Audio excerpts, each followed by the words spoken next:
Tylios kalėdos. Zigmas gyveno nedideliame mieste ir dirbo sandėlyje. Jo darbas nebuvo lengvas, bet stabilus. Kiekvieną dieną jis keldavosi anksti, gerdavo kavą ir eidavo į darbą tuo pačiu keliu. Jo gyvenimas buvo paprastas, vienišas ir gana tylus. Po darbo Zigmas dažniausiai grįždavo tiesiai namo, pasigamindavo vakarienę ir žiūrėdavo televizorių. Artėjo kalėdos, bet Zigmas jų nelabai laukė. Jam kalėdos atrodė kaip triukšmingas laikas, pilnas skubėjimo ir reklamos. Jis gyveno vienas, šeima buvo toli, o draugų mieste jis neturėjo daug.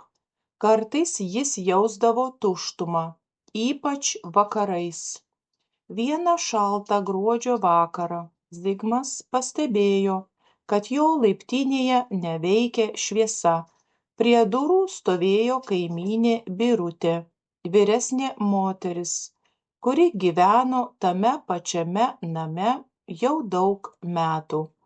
Ji atrodė pavargusi ir truputį sutrikusi.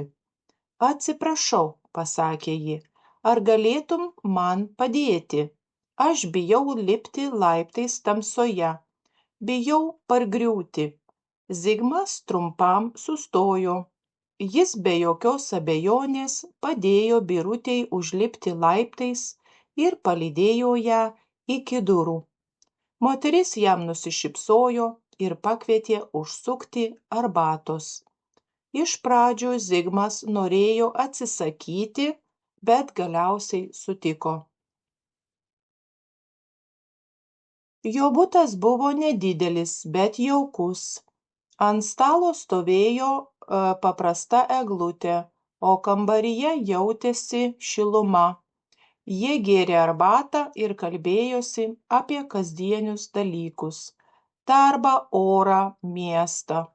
Birutė papasakojo, kad jos vyras mirė prieš 4 metus, o vaikai gyvena užsienyje. "Per kalėdas čia labai tylu," pasakė ji, "bet aš stengiuosi neprarasti vilties." Šie žodžiai liko Zigmo mintyse. Grįžęs namo jis ilgai galvojo apie pokalbį. Jis suprato, kad ne tik jis jaučiasi vienišas. Kitą dieną Zigmas nupirko jai mažą dovanėlę. Vakare jis nuėjo pas Birutę perduoti dovanos. Moteris buvo labai nustebusi ir nuoširdžiai apsidžiaugė.